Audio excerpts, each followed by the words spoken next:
Hello मेरे प्यारे से दोस्तों, इस एपिसोड के स्टार्टिंग में यू हाउ के ऊपर ईवल आई मॉन्स्टर ने काफ़ी पावरफुल लेज़र बीम अटैक कर दिया होता है, जिसे देख करके यू हाउ ने भी काफ़ी powerful soul impact laser beam attack उस मॉन्स्टर के ऊपर कर दिया था। और जैसे ही ये दोनों ही पावरफुल अटैक आपस में टकराते हैं, वहाँ पे काफ़ी बड़ा स्पिरिचुअल ब्लास्ट हमें देखने को मिलता है।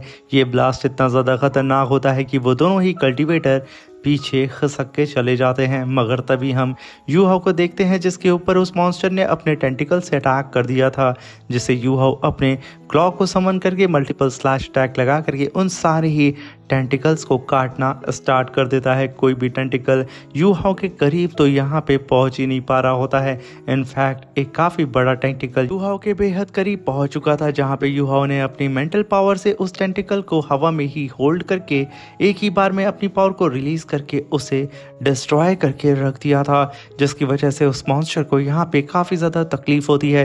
तभी यू हाउ अपनी गोस्ट टेक्निक को परफॉर्म करके काफ़ी तेज़ी से उड़ते हुए उस इविल आई मॉन्स्टर के बेहद करीब जाने लगता है। और जैसे ही यू हाउ उस मॉन्स्टर के ऊपर अपने क्लॉ से फाइनल अटैक करता, वो मॉन्स्टर एक जंप लगा करके अपने टेंटिकल्स को बीच में ला करके खुद की जान को यू हाउ के इस क्लॉ अटैक से बचा लेता है। तभी वो मॉन्स्टर आसमान में जाकर के अपने टेंटिकल्स को चारों ही तरफ फैला देता है और यू हाउ को अपने टेंटिकल के डोमेन के अंदर फंसाने की कोशिश करता है। तभी तियांग मिंग कहता है कि यू हाउ, इस मॉन्स्टर के टेंटिकल से दूर रहना। अगर तुम इसके चपेट में आ गए तो ये मॉन्स्टर तुम्हारी सोल को पूरी ही तरीके से रिफाइन कर लेगा। इनफैक्ट ये तुम्हारे स्पिरिचुअल वर्ल्ड को भी डिस्ट्रॉय करके रख देगा।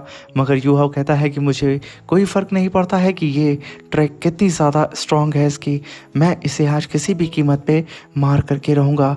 ये कहने के साथ यू हाउ अपने क्लॉ को लेकर के उन सारे ही टेंटिकल्स के ऊपर लगातार अटैक करके उस मॉन्स्टर के बेहद करीब जाने की कोशिश करता है, जहाँ पे वो मॉन्स्टर बहुत कोशिश करता है यू हाउ को दूर करने की, मगर वो नहीं कर पाता है। जहाँ पे यू हाउ उस मॉन्स्टर के बेहद करीब पहुँच चुका था, मगर वो मॉन्स्टर यू हाउ को अपने टेंटिकल्स के बीच में फंसा लेता है, जहाँ पे you how multiple slash attack करके उन सारे ही टेंटिकल्स को एक ही बार में फाड़ करके रख देता है, जिसे देख करके वो इविल आई मॉन्स्टर तुरंत ही अपनी इविल आई स्टार टेक्निक को परफॉर्म करता है, जिसे देख करके तियांग मिंग कहता है कि यू हाउ बच करके, इस इविल आई मॉन्स्टर की स्टार टेक्निक बहुत ही ज़्यादा खतरनाक है। इनफैक्ट एम्परर दी तियान के ऊपर भी एक इविल आई मॉन्स्टर ने स्टार टेक्निक से ही अटैक किया था, जिसकी वजह से एम्परर दी तियान 5 सेकंड के लिए फ्रीज हो गए थे।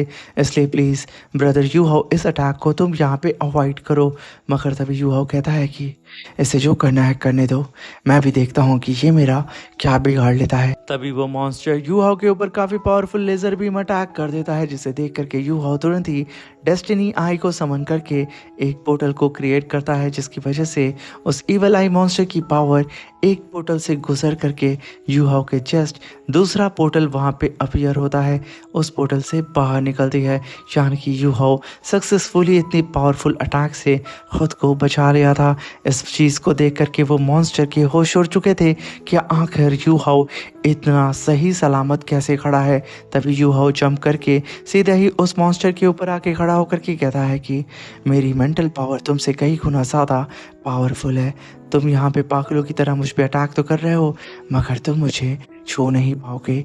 ये कहने के साथ Yu Hao destiny head soul bone को समन करता है, उस मॉन्स्टर से कहता है कि अब यहाँ पे खेल ख़त्म होता है। ये कहने के साथ यू हाउ ने डिसीजन ऑफ फेथ टेक्निक को परफॉर्म करके काफ़ी पावरफुल लेज़र बीम अटैक सीधा ही उस मॉन्स्टर के फोरहेड पे कर दिया था। ये अटैक इतना खतरनाक होता है कि उस मॉन्स्टर का सर यहाँ पे हिल सा जाता है, जहाँ पे यू हाउ अपने स्पिरिचुअल थ्रेड से उस मॉन्स्टर को चारों ही तरफ से कैप्चर करके अपनी मुट्ठी को जैसे ही बंद करता है, उस मॉन्स्टर के सारे ही टेंटिकल्स के वहाँ पे चिथड़े उड़ने लगते हैं। और यहाँ पे यू हाउ ने सीजन ऑफ फेथ टेक्निक से अटैक करने की वजह से उस मॉन्स्टर के ऊपर यू हाउ ने उस मॉन्स्टर की स्पिरिचुअल एनर्जी और साथ में मेंटल पावर को पूरी तरीके से फ्रीज कर दिया था। जैसे ही उस मॉन्स्टर को ये पता चलता है, वो तुरंत ही यू हाउ से खुद की जान बचा करके वहाँ से भागने लगता है। मगर यहाँ पे तो उस मॉन्स्टर की पूरी बॉडी पूरी ही तरीके से फ्रीज हो चुकी थी।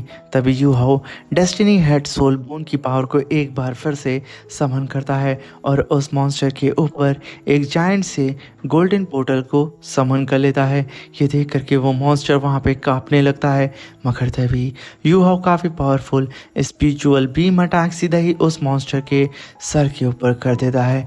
ये अटैक इतना ख़तरनाक था कि उस मॉन्स्टर की सांसें बहुत हल्की हो जाती हैं। तभी यू हाउ अपनी फीस्ट के अंदर काफ़ी भारी मात्रा में स्पिरिचुअल एनर्जी को गैदर करता है और काफ़ी पावरफुल स्पिरिचुअल पंच अटैक सीधा ही उस मॉन्स्टर के मुंह पे दे मारता है। ये अटैक इतना ख़तरनाक था कि उस मॉन्स्टर का काम यहीं पे तमाम हो जाता है। तभी यूहो की सोल सी से तियांग मिंग बाहर निकलता है और उस मॉन्स्टर की सोल रिंग को ढूंढने लगता है, जहाँ पे उसे उस मॉन्स्टर की सोल रिंग नज़र आ ही नहीं रही होती है, जिसे सुन करके यूहो भी थोड़ा हैरान होता है। मगर तभी यूहो अपने डेस्टिनी हेड की सोल आई को एक्टिवेट करता है और तुरंत ही वो उस मॉन्स्टर के कोर को ढूंढने लगता है, जहाँ पे उसे एक छोटी सी ईविल आई नज़र आती है, जिसे देख के यूहो अपने क्लॉ से अटैक करके उस मॉन्स्टर की बॉडी से उस छोटी सी ईविल आई को बाहर निकालता है और उस ईविल आई के ऊपर अपने क्लॉ से अटैक करता है। मगर यहाँ पे तो उस ईविल आई को कुछ भी नहीं होता है, जहाँ पे यूहो अपने लाइफ एंड डेथ ब्लेड से भी उस ईविल आई के ऊपर अटैक करता है, मगर फिर भी रिजल्ट यहाँ पे कुछ भी नहीं निकलता है।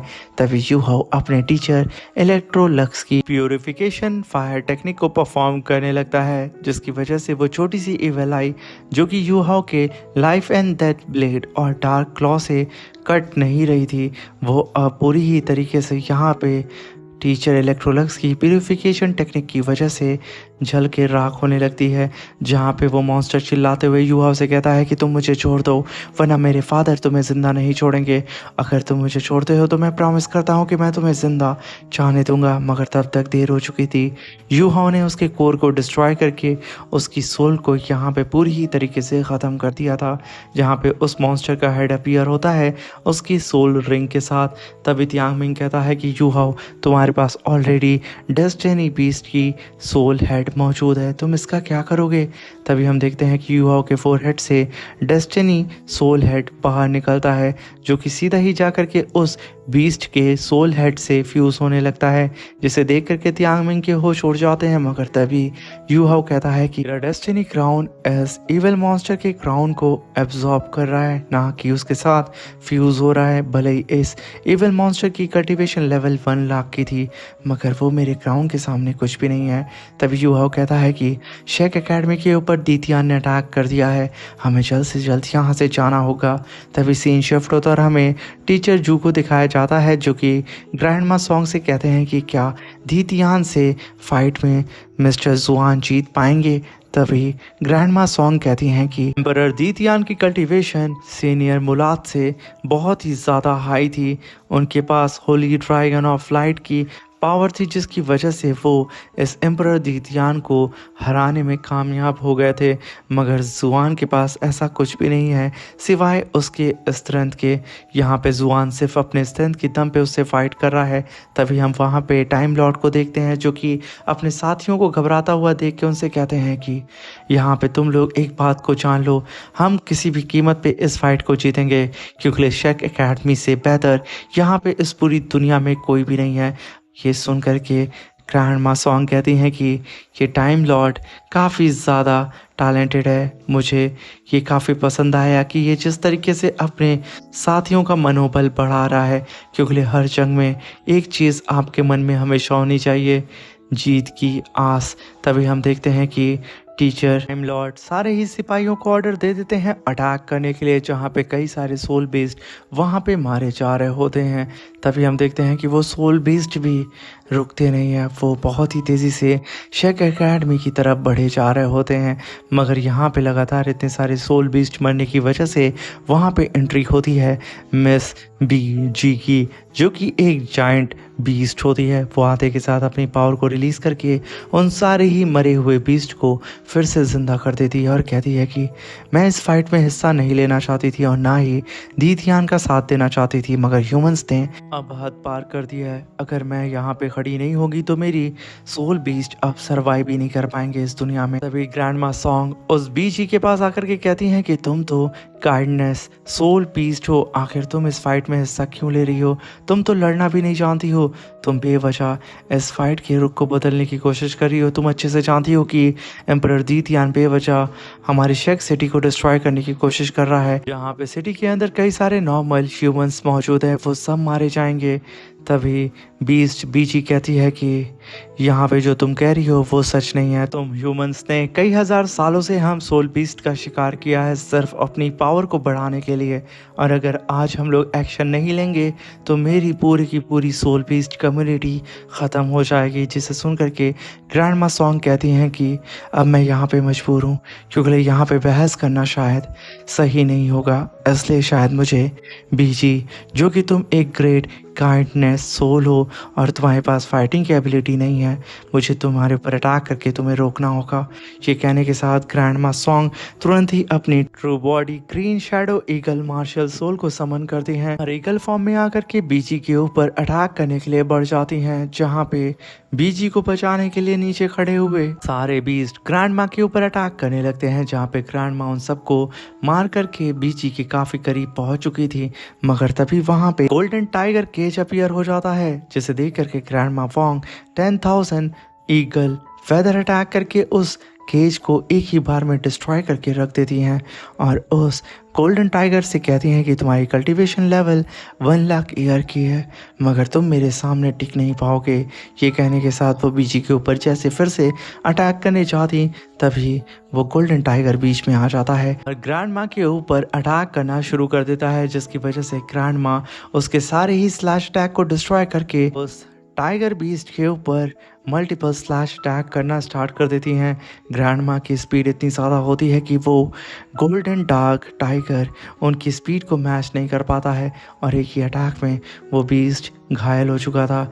जहाँ पे ग्रैंड मा फिर से बीजी के करीब पहुँच के उसे रोकने की कोशिश करती हैं, मगर तभी एम्परर दीथियान एक काफ़ी पावरफुल अटैक ग्रैंड मा के ऊपर कर देता है, जिसकी वजह से ग्रैंड मा वक्त रहते ही पीछे हट के खुद की जान को बचा लेती हैं एम्परर दीथियान के इतने पावरफुल लेजर बीम अटैक से।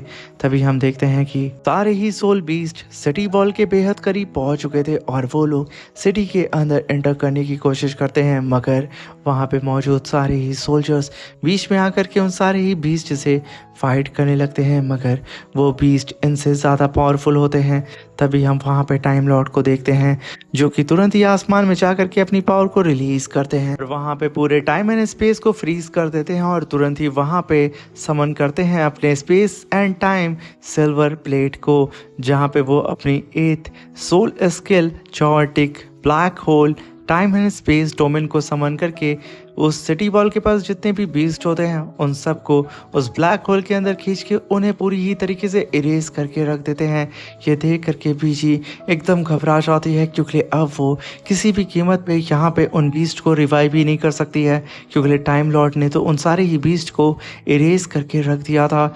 मगर तभी हम देखते हैं कि दीथियान ने मास्टर जुआन के ऊपर एक काफ़ी पावरफुल अटैक करके उन्हें पीछे ढकेल दिया था, जहाँ पे मास्टर जुआन की हालत खराब हो चुकी थी। देख करके शेक अकेडमी के सभी लोगों की हालत भी खराब हो जाती है कि आखिर अब उनका क्या होगा। जहाँ पे दीथियान सीधा ही शेक अकेडमी के ऊपर अटैक करने के लिए बढ़ रहा होता है, मगर दी गॉड पवेलियन के अंदर से एक डिवाइन लाइट बाहर निकलती है, जो कि दीथियान को शेक सिटी के अंदर आने से रोकती है। तभी दीथियान कहता है कि बुड्ढे मुलाद, तुम अभी तक जिंदा हो। तभी अंदर से आवाज़ आती है कि दीथियान, अंदर आने की गुस्ताखी मत करना वरना अच्छा नहीं होगा। इसी के साथ मेरे प्यारे दोस्तों ये शानदार सा एपिसोड ख़त्म होता है। Thank you for watching, bye bye, take care.